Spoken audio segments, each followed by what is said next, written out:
I'm Billy. I'm an alcoholic. Hopefully everybody can hear me. I guess I should let me see. Do I still see him? Yeah. I should give a big shout out to Steve, who's driving right now, who I finally found at the International, who since the pandemic I ran into this guy driving. Uh Good to see you. Anyway, welcome to the Monday Night Service Workshop.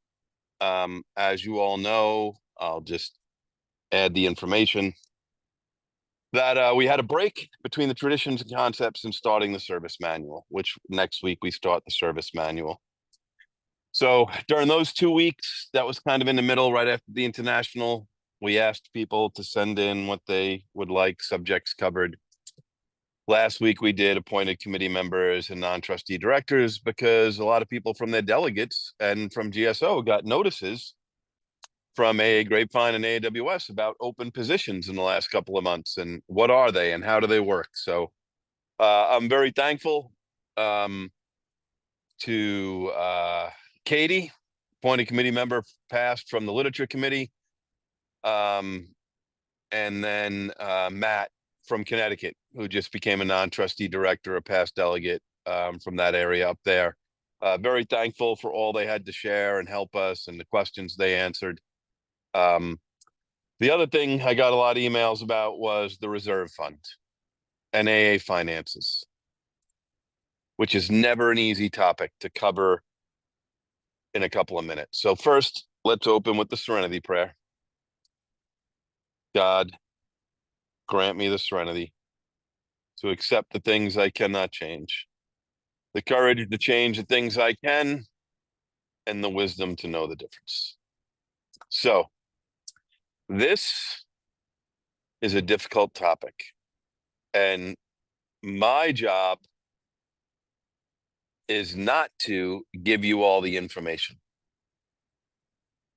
My job is to tell you what questions to ask and what information you should really want. And I say that because in the world we live in, there seems to be two opposing voices in Alcoholics Anonymous service regarding the reserve fund or finances in general. We have one side that basically says GSO is ready to close its doors in about 4 months, lay everybody off, things are bad, the sky's falling. We have another side that tells people there's absolutely nothing to be worried about, everything's okay. We've always been like this. I would like to give you the information and questions to ask so that you can reach your own decision. My experience in AA is it's somewhere in the middle, that it is not one extreme or the other. And that's not just about finances. That's pretty much about everything. Now, I'm going to start off talking high level about the finance makeup of what we call Alcoholics Anonymous service. And that can be a little complicated, and I'm going to try to really uncomplicate it so that it's easy for, sometimes the most confusing thing around finances is when a finance professional presents finance information to non-finance professionals. It's almost like when a lawyer presents a topic in a way they would argue it in law school class, as opposed to a non-legal professional. I'm going to try to stick to, there could be some financial professionals in this meeting and definitely who'll listen to the recording. I'm not intentionally speaking below you. I just want to speak in a way that's easy for people to understand. So if you're taking notes, I'm gonna throw out suggestions about what are the important things. And when we start with finances, here's the most important and the hardest thing for people to understand. We have 3 corporations and 2 budgets. So I want to make that statement again. We have 3 corporations and 2 budgets. What are those 3 corporations? Corporation number 1 is the General Service Board of Alcoholics Anonymous, Inc. Corporation number 2 is the AA Grapevine Corporation. And corporation number 3 is AA World Services Incorporated. Those are the 3 corporations that we deal with. Now, I've already made it confusing because I said we have 3 corporations and 2 budgets. And so it's really important for everybody to understand how we get there. So, because I know that I'm a big believer in death by PowerPoint. Like if you want to kill someone and stop them from learning, kill them with PowerPoint. And I'm going to tell you right now, if you do use PowerPoint, which I do sometimes, listen to the people who know better, not me, the professionals. No more than 5 or 6 bullet points per slide. That's what people can absorb. And if you can use visuals, so much the better. So I'm going to ask you, because there's also power in taking notes with your hand and making your own diagrams. So I'm going to try to make this really easy for people. So if you have a piece of paper, just draw at the top of it GSO, AA Grapevine, and draw a line down the middle. That's all you have to do. GSO on the left, AA Grapevine on the right, and draw a line down the middle. Now, once you do that, underneath GSO, just put a parentheses and put General Service Board, Inc. and AA World Services, Inc. Those 2 corporations are inside what we call the GSO budget. That's what comes to the finance committee for the trustees. That's what eventually goes to the full board to review. Underneath the AA Grapevine, don't put anything. Now, here's what is important to put underneath the grapevine, but not right underneath it. The grapevine budget has revenue and expense. So just write revenue, expense underneath the grapevine. And that's all revenue associated with the grapevine products, books, videos, recordings, magazine subscriptions. That's grapevine revenue. And underneath that, grapevine expense. What does it cost to keep the grapevine running? Now, draw a line going down on that right-hand side and put Lavinia and just put expense. See, because Lavinia is administered by the grapevine, but paid for out of the other budget, the shortfall. So when you have Lavinia at the bottom there and you have Lavinia expense and Lavinia revenue, Lavinia expense is always much greater than the revenue. Always, historically. But the fellowship passed an advisory action saying that we would provide Lavinia as a service funded by the general fund, not the reserve fund, the general fund of the General Service Board. So now I'm just going to give you examples. Your job is to go to your delegate or your regional trustee. If you can't get a hold of your delegate, maybe you have a very informed DCM or district chair who knows the numbers by the back of their hands. I'm going to give you easy round numbers to work with so that you can go to your delegate or your DCM and you can get the exact numbers and then you can do the math for yourself. But let's just say this.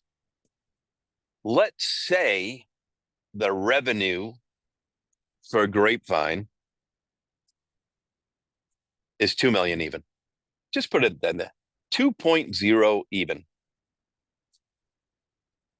And let's say the expense is 2.5 million. That would mean that the Grapevine had a shortfall of $500,000. That's how you figure out what the Grapevine shortfall is. What's the revenue? What's the expense? Is the revenue greater than the expense or less than? But let's just say we have a $500,000 shortfall for the Grapevine. Then what about Lavinia? How does that come into the picture? So how that comes into the picture is the following way. Let's say the Lavinia expense is 600,000, okay? And let's say the Lavinia revenue is 100,000. That would mean we have a $500,000 shortfall, expense over revenue for Lavinia. But it's not handled the same way. And that's what I want to stress. And that's what I want everybody, before they're making comments and coming down hard on people, I want you to understand how that cash transaction works. So for Lavinia, see, if the Grapevine is short money, they're just short money. But if Lavinia is short money, you can draw an arrow over to the GSO budget side of the house, the General Service Board, AA World Services, and they make up the shortfall. So that's what happens. 500,000 from the General Service Board side of the house moves over to Lavinia. So that way, the GSO shortfall money, 500,000, plus the 100,000 that Lavinia took in subscriptions, equals 600,000, my fantasy number for their revenue, for their expense. That's how we zero out Lavinia. But we're not like a teenager going to his parents' backyard getting money off a tree. The money has to come from somewhere. So this is how that works. When AAWS and the General Service Board planned their budget this year, they estimated what the shortfall for Lavinia would be. That's the question you need to ask your delegate, your DCM. That's your magic question for that. What was the estimated shortfall for Lavinia in 2025? Because that number is going to become very important in a second. I'm going to let you know why. So now we know the Grapevine lost 500,000, and we know Lavinia is even because the General Service Board makes up the shortfall. Why doesn't the General Service Board make the shortfall up of the Grapevine? Because the Grapevine's organizing documents say that it must be self-supporting based on subscriptions and book revenue. We don't use group contributions for Grapevine subscriptions. Here's the easiest way I can give you this example. I think a lot of you, or some of you, went to the International Convention in Vancouver. It was $180 per person. That's what it cost. If you take 180 and multiply it by 32,000 people, it's like 5.7 million, give or take a couple of pennies. So the board, the committee, knew it would cost around $6 million. And they divided it by the estimated number of people. And they said, okay, we need to get $180 per person. Imagine if they said, you know what? We're going to pay $50 towards everybody going to the convention. Just imagine if they made it 120 instead of 80, instead of 180. If they did that, if they made it 120, that would mean $60 per person would have to come from the General Service Board. That would be $1.9 million. Obviously, we can't afford to do that. So they charge the estimated, based on the low estimated number to keep us out of financial trouble. That is not what we do with the grapevine. If we handled the grapevine the way we handled the international convention, the grapevine subscription would be about $30 or $40 more a year. And that's a question for the fellowship to answer, not Billy. Does the fellowship want $30 going to every subscriber for free out of group contributions? If they do, so be it. But right now, the price of the grapevine is not self-supporting, just so you're aware of that. Now, when we go to the GSO side of the house, which is General Service Board, Inc., AA World Services, Inc., two corporations, let's just say, give or take, between literature and other expense, let's just say the budget is $16 million. That's my fantasy number. And let's say contributions plus literature sales equaled up to $16 million. Every once in a while in business, that happens. If that happened for the General Service Board and AA World Services, it would be a wash. It would be zero, right?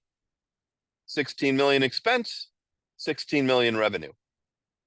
But that's not the case with the current way we handle Lavinia. Because we've estimated a $500,000 loss, we have to make sure that the General Service Board AAWS side of the house is making at least a $500,000 over expense to cover the cash shortfall or drawdown of Lavinia. That's how it's handled. There might be some delegates here, and if there are, and you can get a hold of looking at the actual budget, that's what it looks like. All the budget categories for the GSO budget, AAWS and General Service Board, Inc., are listed. And then it comes to an estimated total of estimate revenue over expense. And then below that is cash drawdowns. That way, we're not unfairly picking on the AAWS side of the house. We can say if they were profitable or not. But we have to show the cash drawdown because we have to make that up for Grapevine. Now, a little public service announcement about nonprofits. Nonprofit does not mean losing money. It does not mean not making money.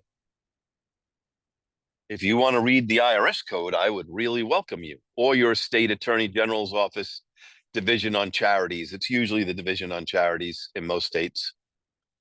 Nonprofits are not allowed to enrich individuals or shareholders. Instead, any revenue over expense must be put back to the work of the nonprofit, to the mission. That's what a nonprofit is. Nonprofit best management, best practice. You have a buffer so that you don't lose money. Because I'm staying very layperson to stay away from accountant speak. Accountant speak is even different than financial professional speak. Accountant speak, they throw big words out like depreciation, cost of goods sold. I could go on. I'm sticking to revenue and expense and how does it look. If you have a for-profit company and you have an accountant, you know they talk about tax versus book. That's another little thing they like to talk about, tax versus book. Do you make money on paper and actually lose cash? What I would like to get out to all the GSRs who are here and people who are in contact with the fellowship is that my experience is most people who are not experienced with finance do not understand depreciation, do not understand cost of goods sold. And I could go on and on. Here's what they do understand, usually.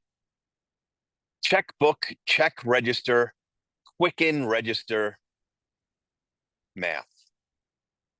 How much money did you take in? How much money did you spend? And do you have a shortfall? That's the question really that the groups need to know. And so when we look at the reserve fund and we look at these two budgets, I don't know who has an old service manual and who has a new service manual, but for those that have a new, it's page 64 on my copy. That's like I guess it's teal or turquoise blue, something like that. Now, what's the first thing you notice or should notice about the reserve fund section of the service manual? The section is called the General Service Board Reserve Fund, but it's not in the chapter of the General Service Board. Did anyone ever notice that? Strike you as odd?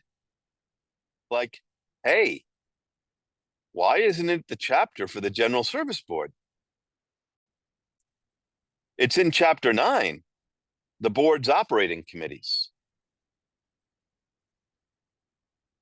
And the reason for that is the people who need money from the reserve fund usually are the operating committees, not the General Service Board.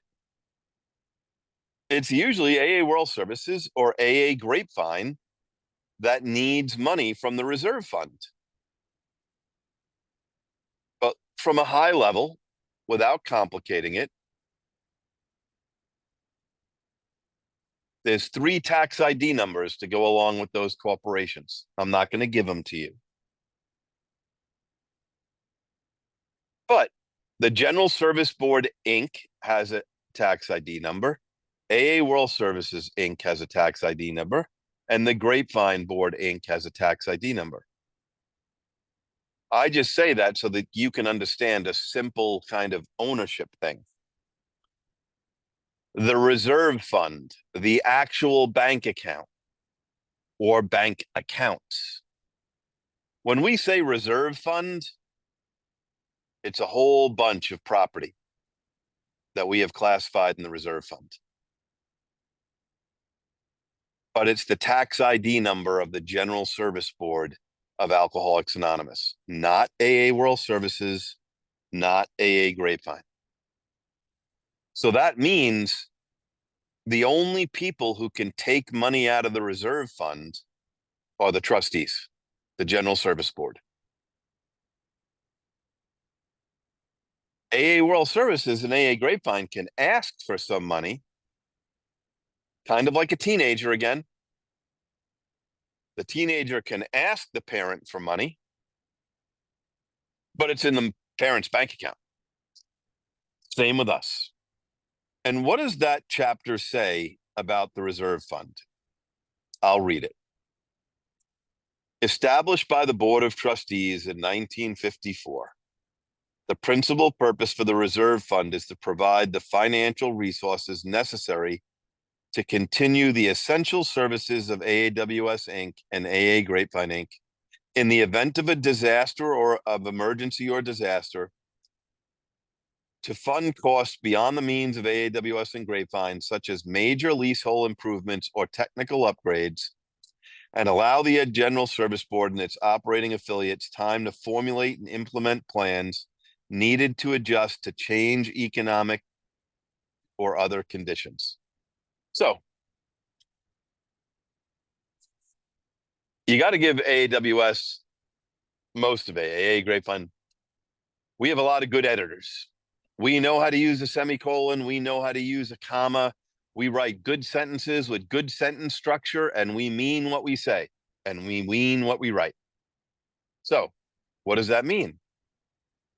Let's read the first important part. The reserve fund is to provide the financial resources necessary to continue the essential services. Not all the services. Not the cherries, not the whipped cream, not the gravy. The essential services. That's what the reserve fund is for. And then what does it go on to say? In the event of an emergency or disaster. So essential services in the event of an emergency or disaster. So let me take a little time. I happen to be a past trustee, but I want to congratulate the trustees of 1954. Those who had the vision to start a reserve fund. Because I will tell you, I left the General Service Board in 2017 when the reserve fund was in decent shape. But if you told me there'd ever be a global pandemic where we were going to shut down the world for a period of time, where the norm would be wearing masks outside, and my supermarket would have stickers on the floor, how close you could stand to somebody.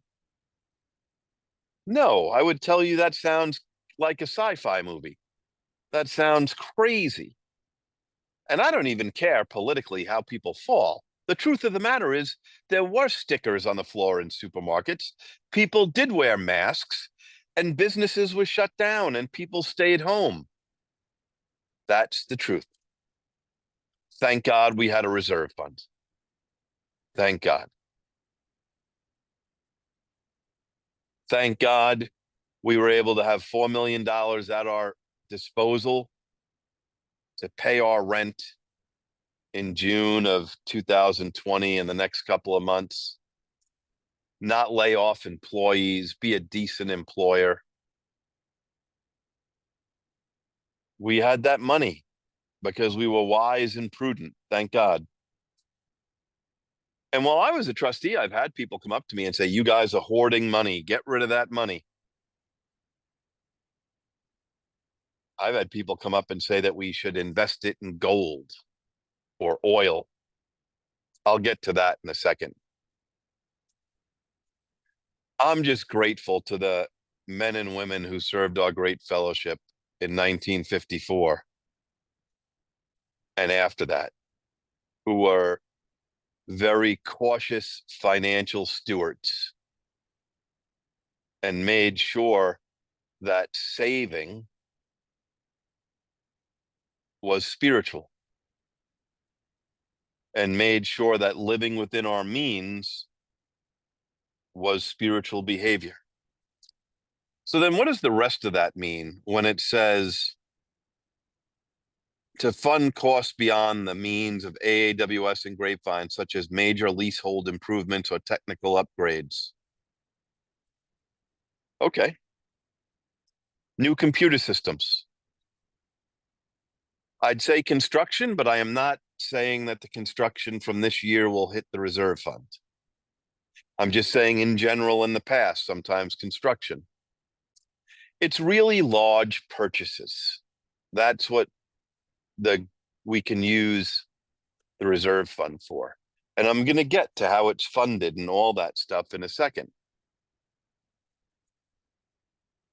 What I want to be clear on is it's not an endowment. See, I serve on the board of other nonprofits. Other nonprofits have an endowment. In other nonprofits, let's just say the reserve fund was $12 million. In other nonprofits, they would invest that and they would use somewhere between 0.3 and 0.4, about 3%. And they would say, okay, we have $12 million. We're going to make $360,000 of interest this year. We can use that in our annual budget. See, in AA, our long history, we don't use the reserve fund to fund the current year. Each year should be self-supporting on its own. That's not my vision or my belief. That's the long history of Alcoholics Anonymous that was passed on to me by past chairs and past boards and past conferences. We can use it for emergencies, but we don't use it, and we can use it for large purchases, unusual purchases that we don't make all the time. But it's not a piggy bank. It's not a rainy day fund. Maybe we need a separate rainy day fund. Maybe that's what we should have. The reserve fund is for emergencies during disasters and large upgrades that cost a lot of capital expense. That's what the reserve fund is for.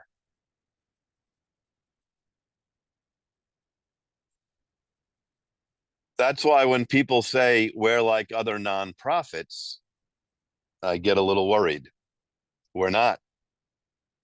We're very different. We're very different than other nonprofits. So let's talk about this thing, the reserve fund.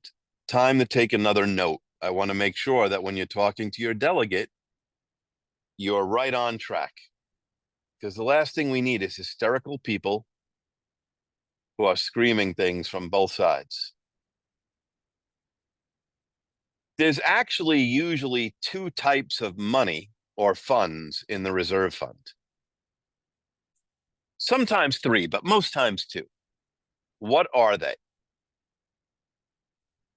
The first is our actual reserve fund money. The money in case of an emergency. What's the second? The second is the Grapevine Subscription Liability Fund. See, that's inside the same reserve fund.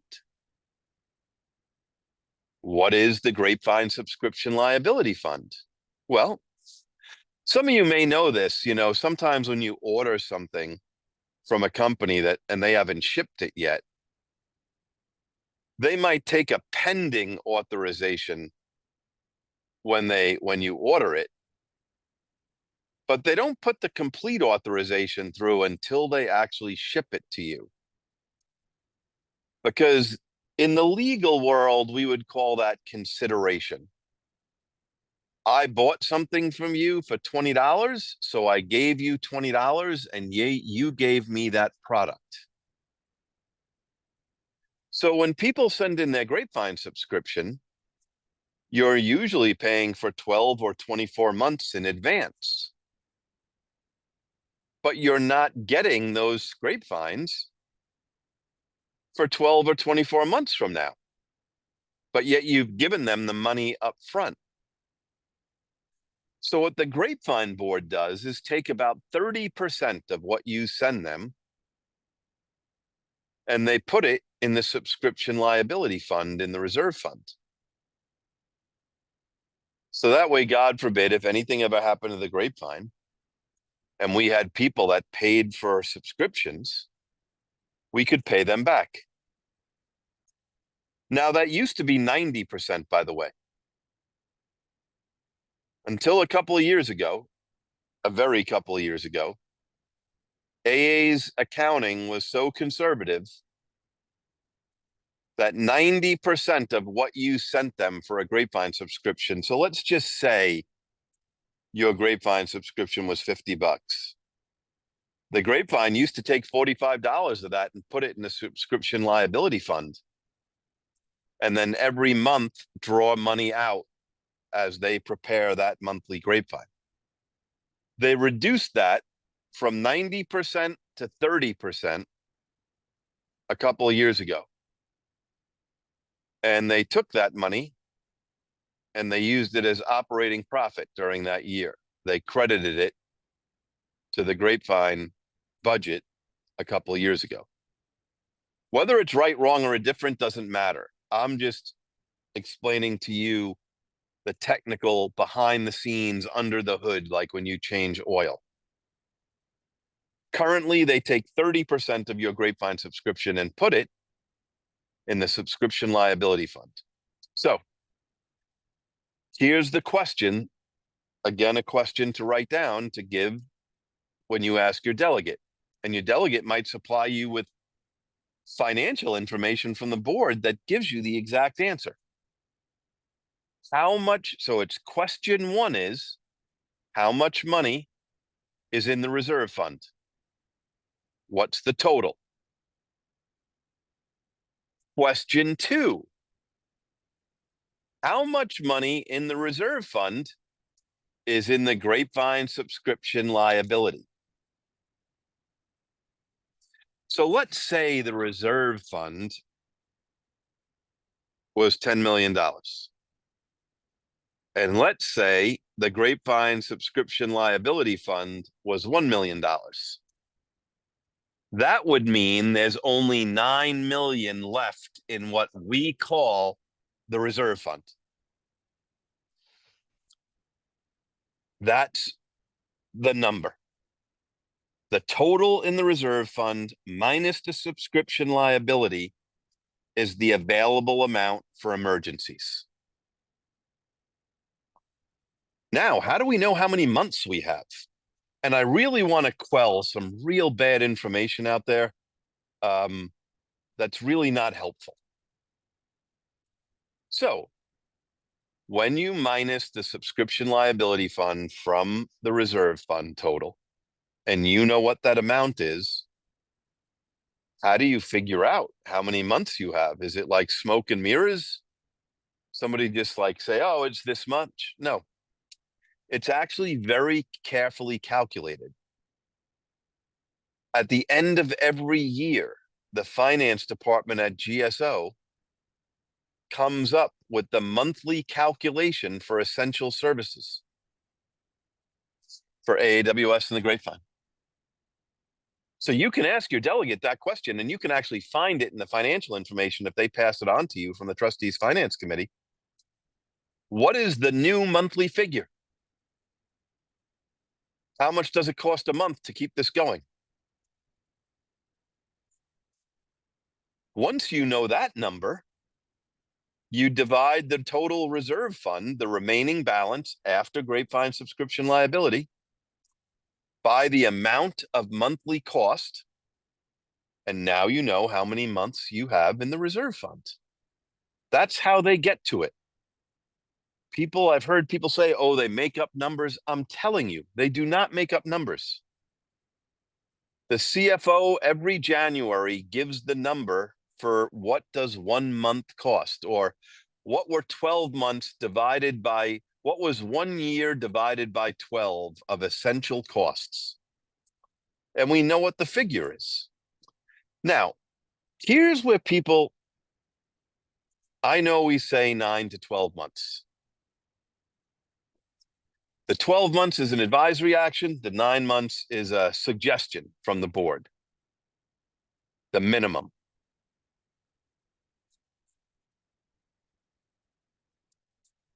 But when we say, I want everybody to just not be too much of an alarmist, without splitting hairs about 0.2 or 0.3 or 0.4, let's just say currently we have 6 months left in the reserve fund. I think we can all agree on that. If you've looked at the numbers recently, it's right around 6 months. But what does that 6 months really mean? And this is where you really need to not be an alarmist. I'll tell you when to be an alarmist or when I'm alarmed. But when people start saying we only have 6 months left, what does that really mean? That means we only have 6 months left of zero contribution and zero literature sales or literature profit. Zero. The best I can figure looking at the financials since 2020. Yeah, we had some hard years, but we didn't go down to zero. We didn't go down to 30%. We didn't even go down to 50%. So let's just say we have 6 months in the reserve fund now. I know it's supposed to be 9. But if we have 6 months, let's say tomorrow something happened and half of our income stopped. Well, we really have 12 months. I think everyone could agree on that. We don't have 6 months. If our income was hit 50%, we have 12 months. Let's say the stock market, listen, if you want to know an easy way about a history of AA's contributions, I'll share a little secret with you. Go back to the stock market report from the Great Recession, the one talked about in the big book back in the 1930s. Look at the up and down of the Dow Jones, and you will see that it matches the up and down of AA contributions. When AA members are doing well, contributions are doing well. When the public and society and our members are struggling, we struggle. That's not really a complicated secret. But let's just say we had another rough time. If the reserve fund, if AA's finances crash by 20%, then we have over 2 years even with our 6 months left. So all I'm saying is it okay to be concerned we just have 6 months? Absolutely. But only if you're acknowledging that it's 6 months at zero. And at 50%, we have 12 months now. And at 20%, we have over 2 years. That's first.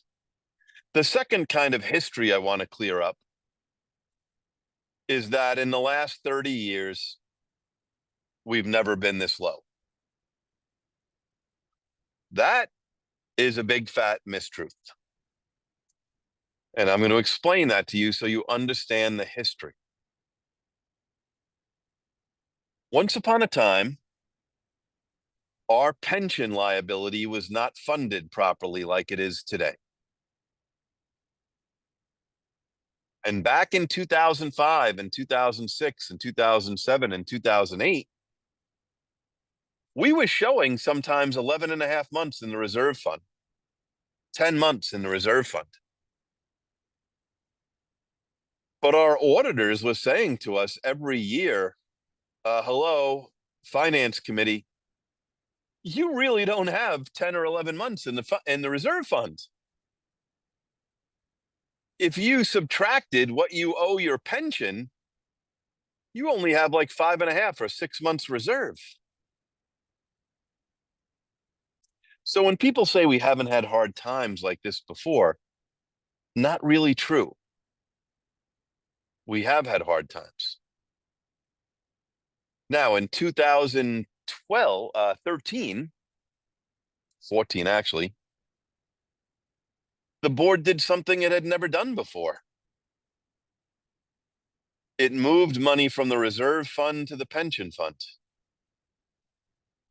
1 million even.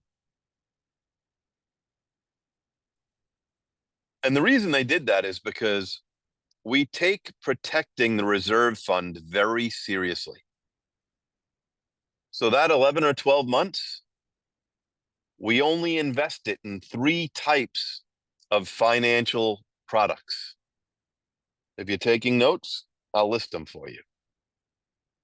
The first is cash in an FDIC insured account, which for those in America, the Federal Deposit Indemnity Corporation protects each person from each FDIC insured bank or each company $250,000. That's the way number 1 product. Number 2 product is US Treasury bills, very low interest. backed by the full protection of the United States government. We sometimes have our reserve fund. We buy T-bills. Number 3 is what we call a CDAR. Some people call a CDAR, a certificate deposit account registry. So if you don't know what that is, I'll try to explain it very simply. Let's say you had $1 million and you're lazy, but you want to protect your $1 million. You could go to 4 different banks that are FDIC insured and put $250,000 in each bank and have $250,000 protection on each account. Because one mistake that people make all the time is they think if they have multiple accounts in a bank, they have multiple 250 protections. That's not true for companies or for individuals. Social Security number, tax ID, you have 1 250 per bank. Doesn't matter how many accounts you have there. So if you don't feel like driving to 4 banks to protect your 250 each, you go to your bank and you say, could you offload this $1 million? You take 250 and you find 3 other banks to back you up for the 250 each. That's a CDAR. It's a way of getting CDs easy without going to multiple banks. But that's the only way we protect our reserve fund. No mutual funds, no stocks, no high yield bonds, none of that. No index funds, none of it. So that's why in 2013, we have 11 months in our reserve fund that we're making like 1.5% interest on. And our pension fund is unfunded by millions of dollars. And remember, 2012 was a good time to invest money because all the markets had just crashed 2 years before. So we took $1 million out of the reserve fund and put it in the pension fund. We also started paying an extra $800,000 a year for 6 years, starting in 2010. But I just want to get the point across that when people say things were so good back then, not really. In 2009 and 2008, we had a fully funded reserve fund, but the pension fund was underfunded by many months. And thank God we caught up. So here we are today. And I'll just tell you, what are the important questions that it's not for me to answer. But I go to regional forums like everyone else. People ask me, oh, there's no way they're not using the reserve fund for the construction this year. I looked at the construction schedule. It might start in 2025, but it looks to go over 2 fiscal years to me, 2025 and 2026. So it's possible it's being funded out of those 2 years, and maybe they don't need reserve fund money all in 2025. That's very possible. It's possible they will need money, but it's possible they won't. Hopefully the international convention broke even. Otherwise, we'd need some reserve fund help for that. But the real question is, for the last 2 years, if you're like me and you go to regional forums, the General Service Board has been reporting that in 2025, they were going to start repaying the reserve fund, that this would be the year. The last regional forum I went to was in Mississippi in December of 2024. And it was announced by multiple trustees that they would start repaying the reserve fund in 2025. That's a good question for you to ask your delegate. How much is budgeted to pay back the reserve fund this year? From what I can look at, hardly any, if none. If anything, it looks like Lavinia and the Grapevine are going to need assistance in 2025. The Grapevine already took 150,000 drawdown from the reserve fund in January of 2025. It was reported that that money was used to pay the down payment on the Grapevine souvenir product for the international convention. And once they recoup that money from the sales, they would return it to the reserve fund. So we'll see if that goes back to the reserve fund. But I think the point I want to make, and I'm not anti-Grapevine or anti-Lavinia, is as long as Lavinia or the Grapevine are estimated to lose money, no money can go back to the reserve fund. There's no extra money.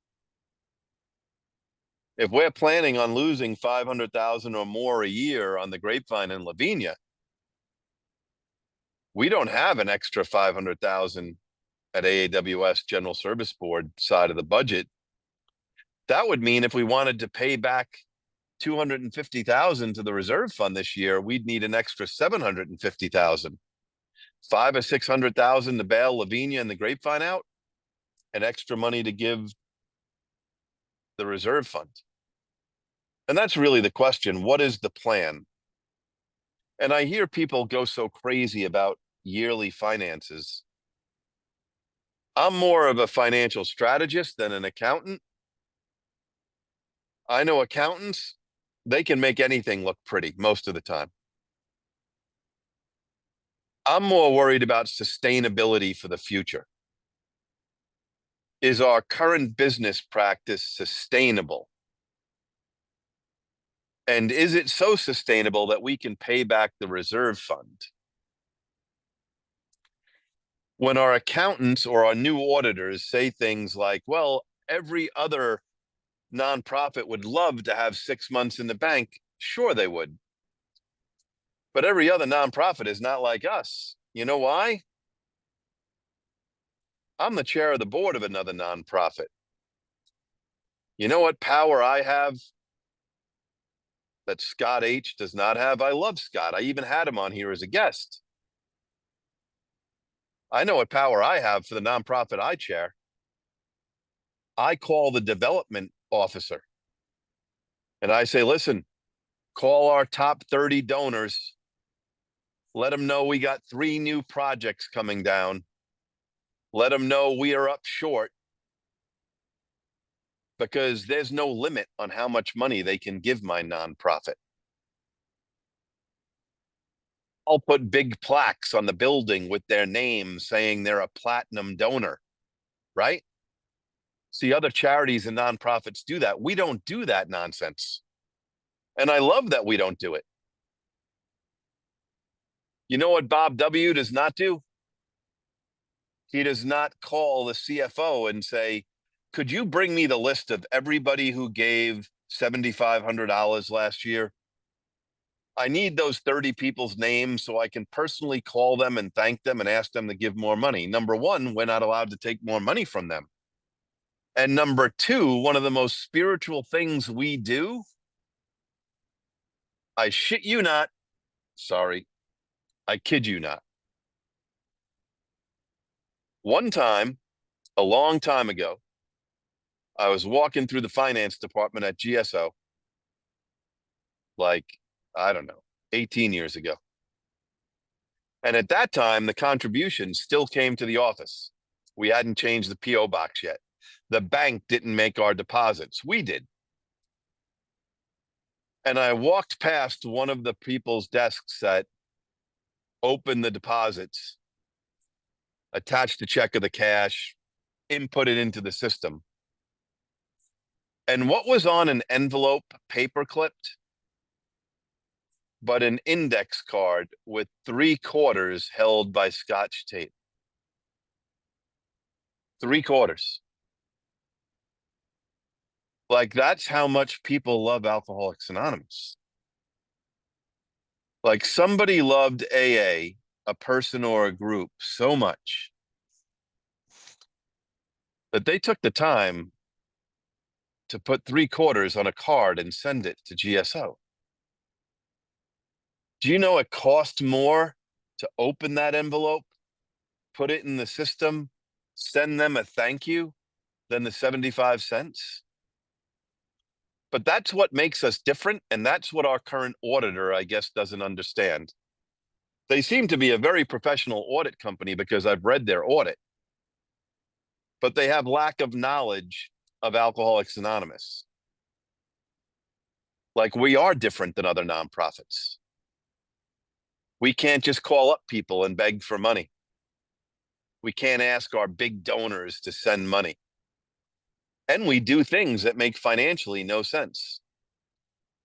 Do you know before the bank started to make our deposits, it used to cost us about $900,000 a year to process our contributions? $900,000. But that's because of the incredible grace and thanks we believe that each contributor deserves, and that whether you give 75 cents or 7,500, you should be treated the same. It makes us so different than other nonprofits. So the real question is not to become some kind of lunatic who goes crazy over this. The questions are, what's our plan to pay back the reserve fund? I'm going to take you back to that last part of the service manual because it's kind of important. And I think maybe we lost track of it. Because it says,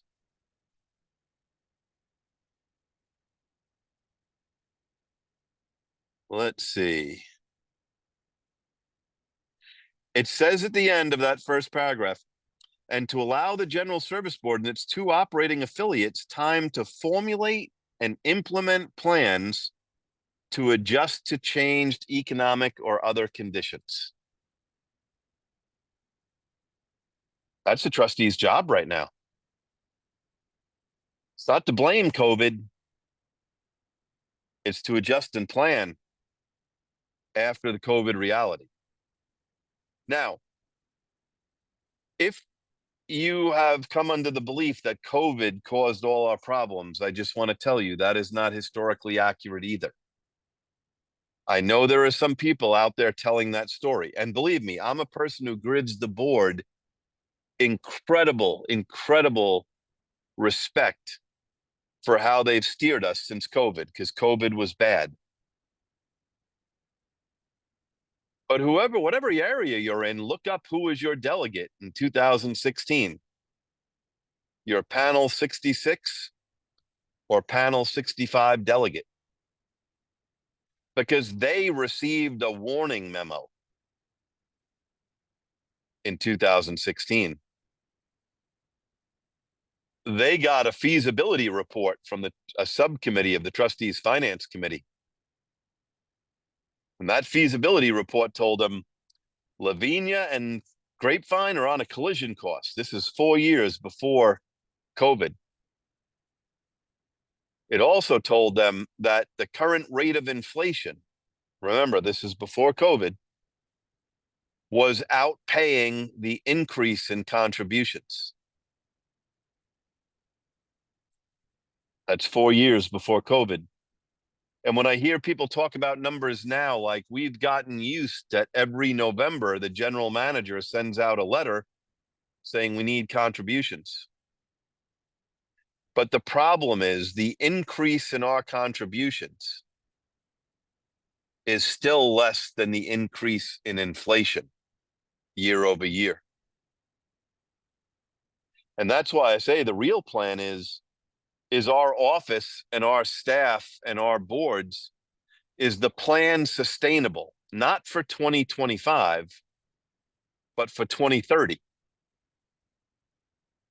Every organization around the size of us and the age of us does not work on 1 year budgets. 1 year budget is a way to kind of keep track of time. The only way to keep track of an organization like that is to have a strategic plan out 5 or 10 years about where do we want to be in 2030? What should we look like in 2030? And people have asked me, like the reserve fund, I'm not sure 12 months is enough of a maximum now after what we saw during COVID. Like no one would have ever predicted COVID. And we take that maximum very seriously. If you don't know the history, I'll just explain it to you. When the reserve fund goes over 12 months for that period of time, the trustees have to come up with a plan to lower it by advisory action. The last time that happened was 2002 and 2003. AAWS budgeted to lose money, make extra purchases. Instead of buying it out of the reserve fund, use our annual money for computer upgrades and everything. That didn't work. We still had too much money. The first printing of the fourth edition cost $1 less than the last printing of the third edition. Just think about that for a second. The third edition came out in 1976. We raised the price on it all the way up to 2002. And the first printing of the fourth edition cost $1 less than the last printing of the third edition.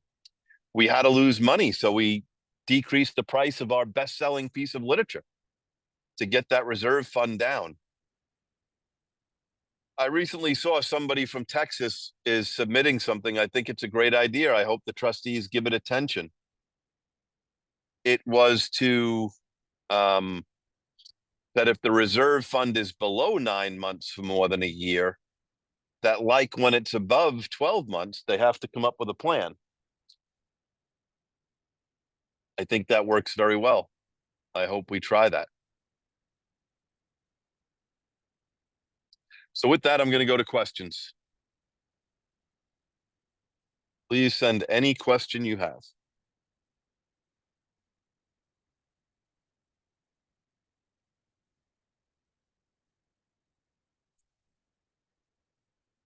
Is the shortfalls of Grapevine Lavinia being paid by seventh tradition contributions?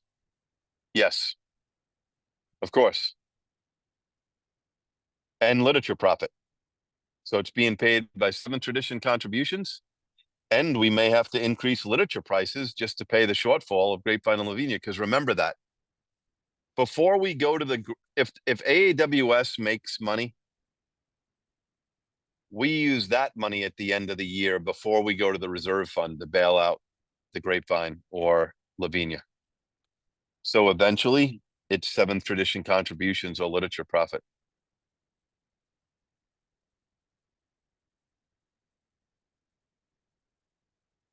How can we get members to increase habit of $1? I don't know. Tell them they're cheap. Tell them they're ungrateful. Here's what I tell people. And I don't care how much people care if they can't afford to put money in a basket. I don't want them to put money in the basket. Stop saying we need you more than your money. Stop saying that, number one. We need both. If you have it, we need both. If you don't have it, we don't care. But if you have it, we need both. The other thing is ask people to go back in their life and remember when they started putting $1 in a basket. When was $1 your contribution? When did that first happen? And then take your current income and divide it by your income at the time you started putting $1 in the basket. Has your contribution kept up with your earning power? For most people in AA, it has not. For me, it didn't for a long time. I am so on top of now making sure that I put the right amount of money in the basket.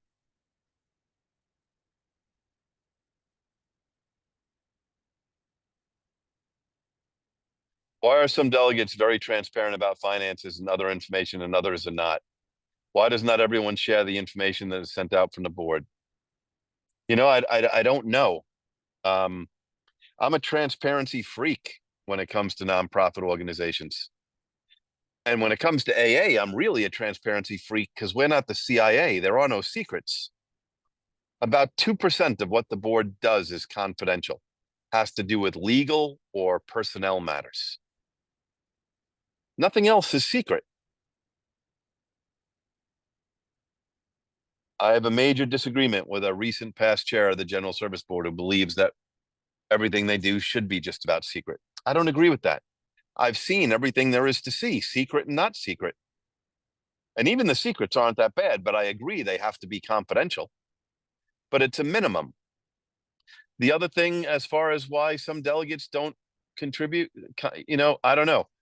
When SASA was 2 years ago in my area, the delegate every year, every quarter said that there was no problem. And then we got a letter for Bob, the November of SASA. So how's that possible? How can why are the delegates telling us every assembly? So that means the information is not flowing properly. I wish it would. I wish we came out with a one-pager for GSRs, a one-page check register. This is our income. This is our expenses. This is how we're doing. No depreciation, no cost of goods sold, no fancy footnotes, just simple information for GSRs. The other thing is the love of AA. I've talked about this. I have a really good therapist / monk that I talk to. And he really is a psychiatrist, and he happens to be a monk. But he's helped me out greatly because I've really struggled with not only AA, but other organizations, like how people in leadership can do such crazy things or ignore bad things that are happening.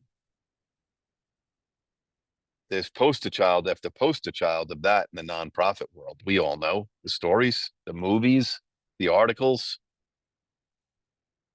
where the cover-up is much worse than what actually happened. Horrible. But he has helped me understand that fundamentally every human being is flawed, like I'm flawed. And as a flawed human being, if I care about something because it saved my life like AA did,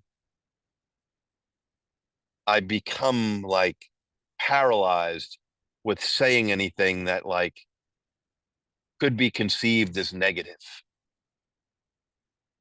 Like I love it so much. It saved my life. And when you look at all these other nonprofits that have had really big problems, it's always because people were so scared to communicate the truth. So to the person who asked this question, I think the way we get better financial contributions is by being more transparent, not by 6-page financial reports, by simple financial reports.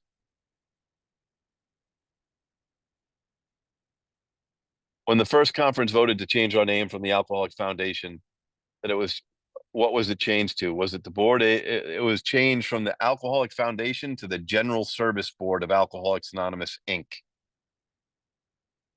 Oh, I love this question. Somebody is asking if I get a pension from AA. This is an often talked about thing, the past trustee retirement program. It's amazing. I just want to tell you, it cost me a fortune to go to Vancouver like everybody else. It cost me a fortune to stay in a hotel in Vancouver. I received no money from AA. I am not a past employee, but I want to be very careful here.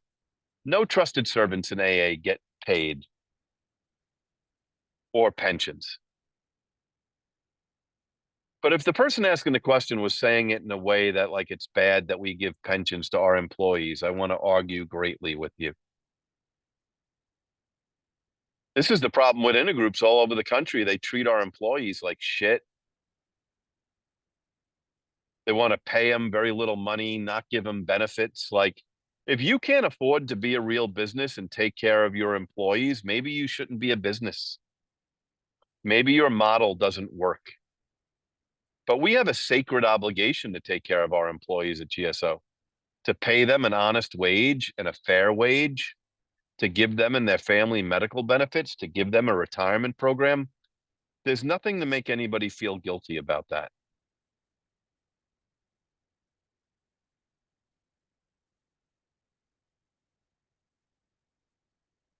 Are the corporations on a fiscal year or calendar? The fiscal year is the calendar year. It is 1/1 to 12/31. How do you define rainy day fund different than reserve funds? I think I would do it like a lot of financial planners do it for people. Like some people say you should save this percentage of your income. This is for real emergencies, and this is for like vacations or things you want but really don't need right now. That's how I would differentiate it. What length of the reserve fund would make sense in my mind? Probably 15 now based on COVID. Is there an available list of the backlog of the projects we have put off the lack of funds? I don't know, but somebody should ask that from your delegate if they can get it from AAWS. What's the list of projects? It's a great question. That's on hold. How is the reserve fund traditionally replenished? Couple of ways. If AAWS or the AA Grapevine make money at the end of the year, we leave them some operating money and clear out their checking account and move it into the reserve fund. Also, the international convention, if it makes a profit, goes into the reserve fund. But on the other side, if the international convention loses money, it comes out of the reserve fund.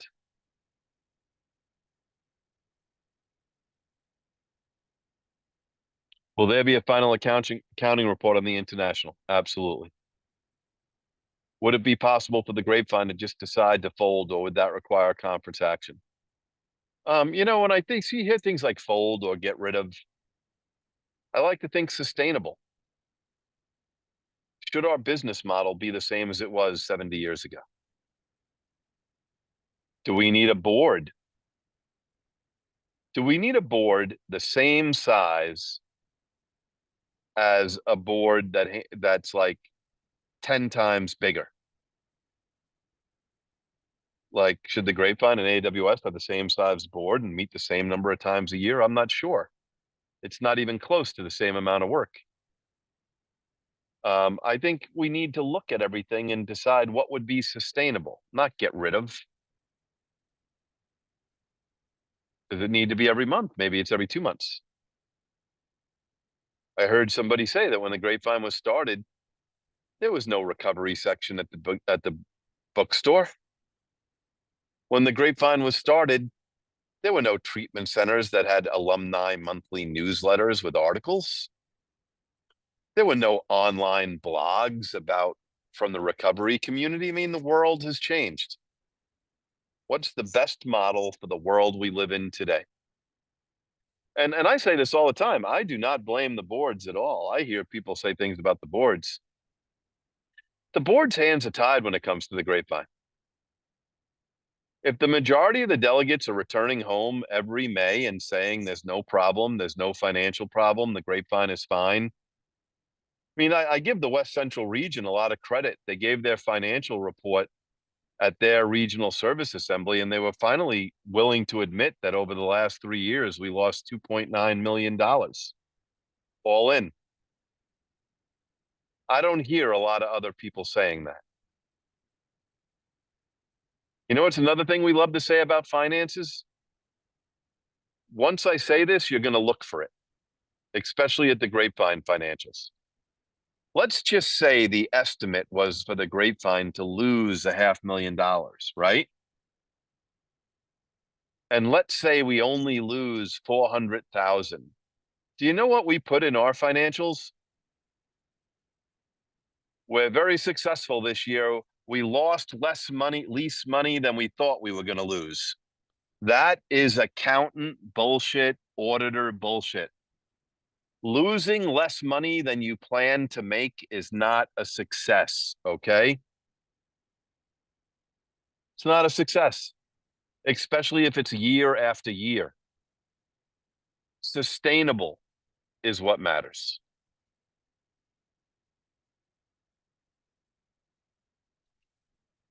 What is considered an essential service of AAWS? I think you should ask your delegate and maybe somebody on AAWS that. It's not the international convention. That's not essential. It's not regional forums, probably. It's keeping the doors open, the employees paid, facilitating 12-step work. That's essential. Why did they drop the subscription liability percentage from 90 to 30%? Seems substantial. I would agree. When I was a trustee, I questioned why it was 90%.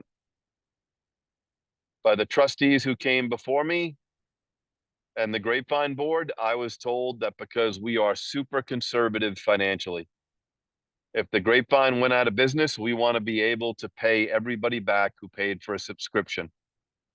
That's why it's 90%. When it was switched to 30%, which was like 2020, we lost a lot of money that year due to COVID.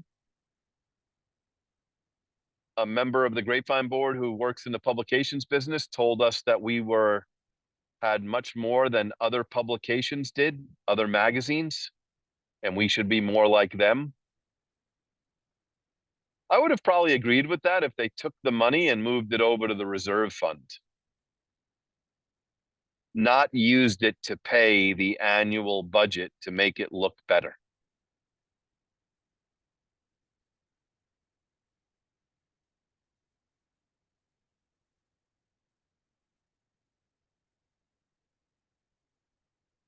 When was the advisory action to bring it to 12 months?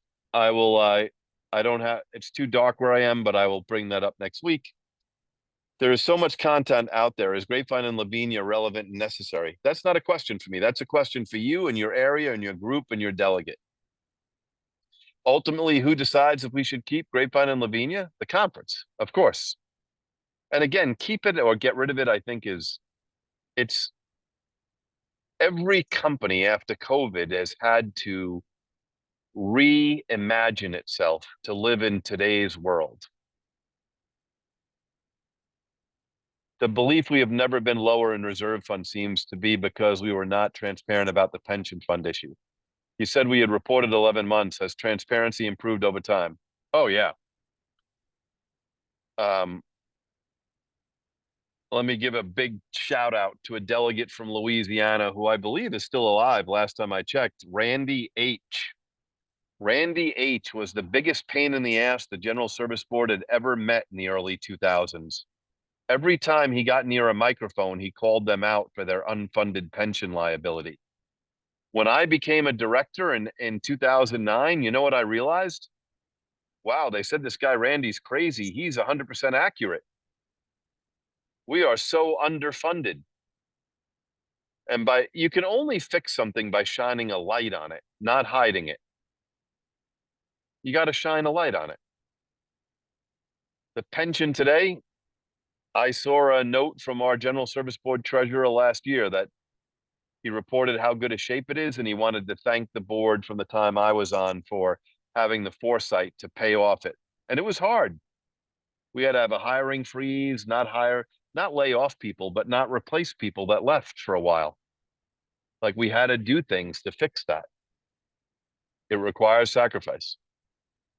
Do you think the power of the purse is playing a significant role in groups or individuals not sending in money to G.S.B because they are unhappy? I really don't know.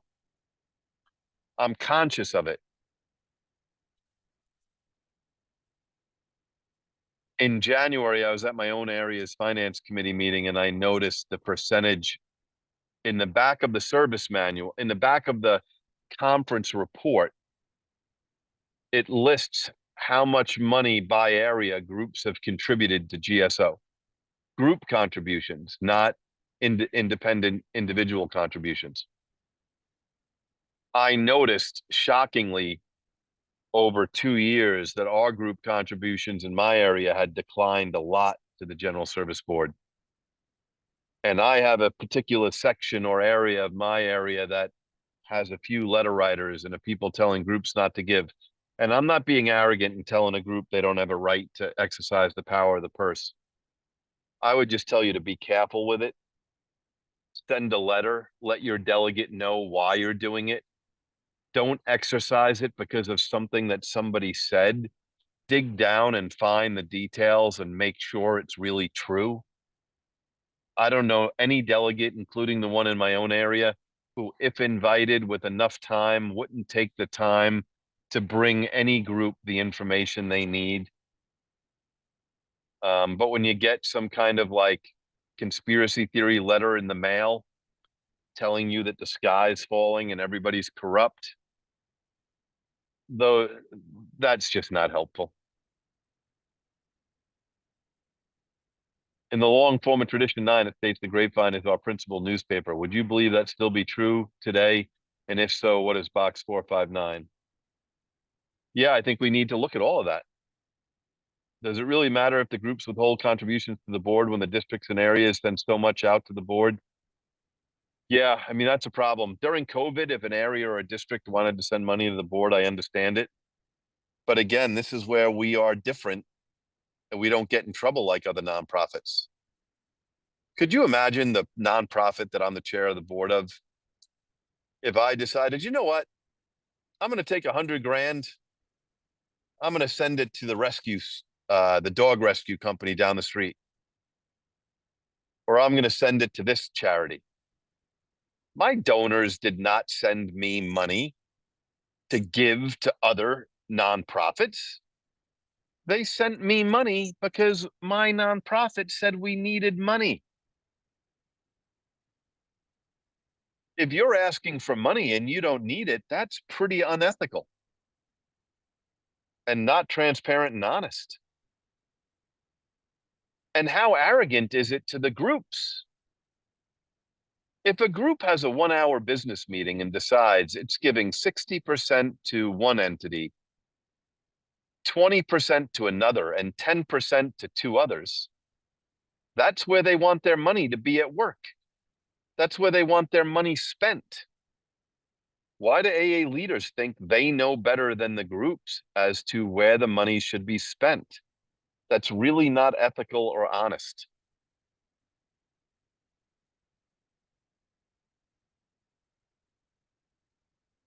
Is it possible for the board to purchase the copyright for Language of the Heart?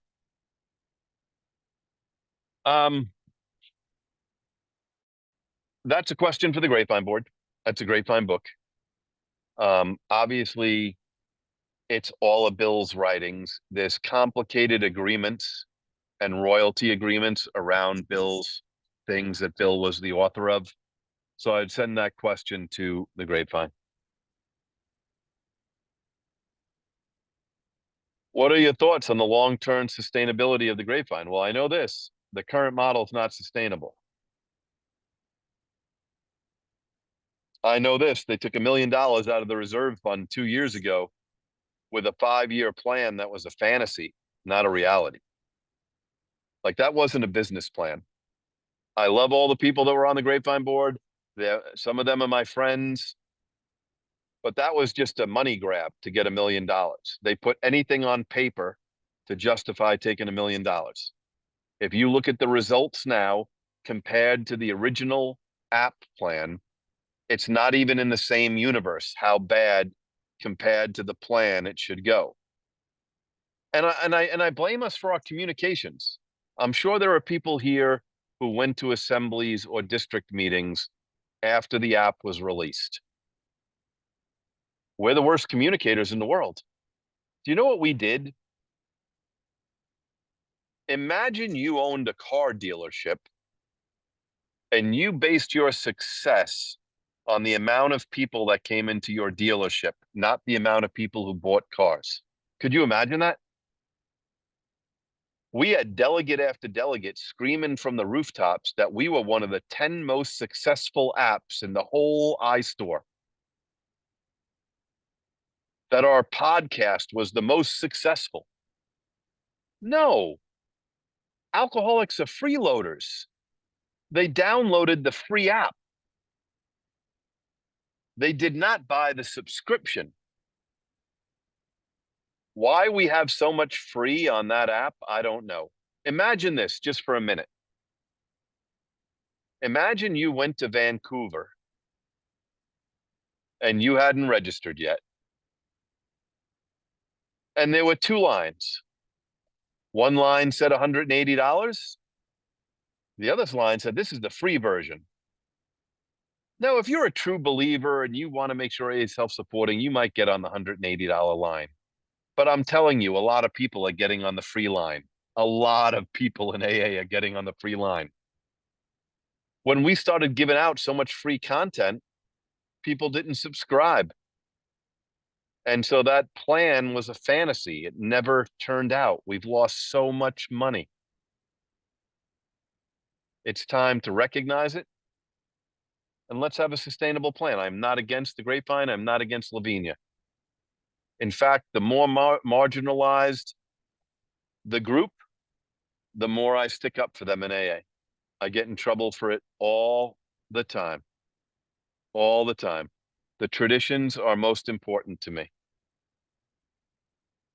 You know, I'm in trouble recently because, listen, I live in an area where there are, listen, I see a delegate from Minnesota there. There's a big Somalian population in Minnesota. I know that. I know they have to have languages and books in that language, and same with Creole, same with Spanish. We have to watch out for every group that has alcoholics. Well, I live in South Florida. There are a lot of Jewish people in South Florida. How is it possible? One just asked me at my recent assembly, how is it possible that in San Antonio, Atlanta, and Detroit, Israel was listed in the country list in the book produced by AAWS, but mysteriously, during a time of a lot of conflicts and politics, AAWS or someone removed Israel from the book this year? What happened to the great 10th tradition that we don't have an opinion on outside issues? How did the Jerusalem city flag appear in that book? Should we have put the Vancouver flag instead of Canada, or the Chicago flag instead of the USA? I don't even care what side of the street you are on the Israel situation, because it's an outside AA issue, but it's outside AA. That country was there. They marched across the stage. Like, what is happening to us? What trap are we falling into in the outside world, whether it's money or outside issues? That's a total outside issue.